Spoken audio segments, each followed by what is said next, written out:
Tu sei venuto in moto? Non è che avete visto in giro un bigliettino con sul numero di telefono?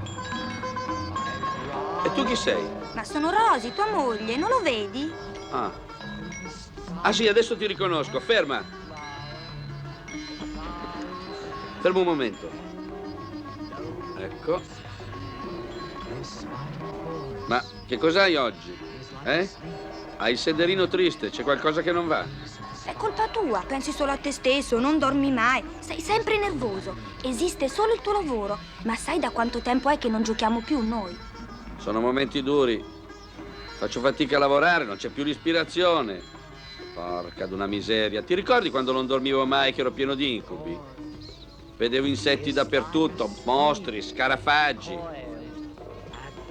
Adesso è dura, sì. Ma è possibile? Tutti i mostri mi vengono con la faccia da culo, guarda qui che roba. Non ti preoccupare, amore. Qui c'è la tua mogliettina pronta a darti una mano ogni volta che hai bisogno dell'ispirazione.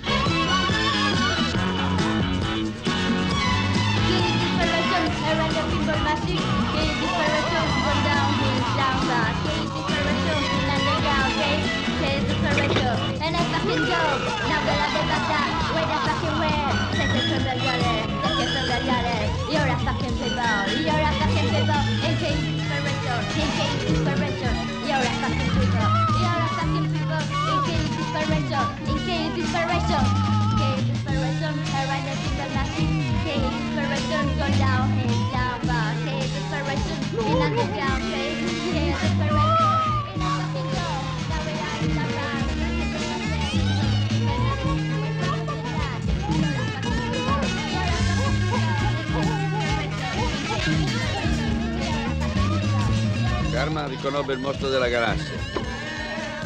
E invece non riconobbe nessuno perché questo non è un mostro. Rosy! Rosy! Che c'è, amore? Dai, vieni qui! Porca miseria, non mi viene più un mostro come si deve. Dai, dammi una mano, fai qualcosa, no? Guarda che schifo, guarda che roba. Non ti preoccupare, tesoro. Vieni, fumati questo spinellino che ti ha preparato la tua mogliettina. Ah, ma da stamattina che fumo? E si vede che non hai fumato abbastanza. Oh, Poi ti prendi un bel pasticcone di anfetamina grazie. e un bel sorsone di whisky.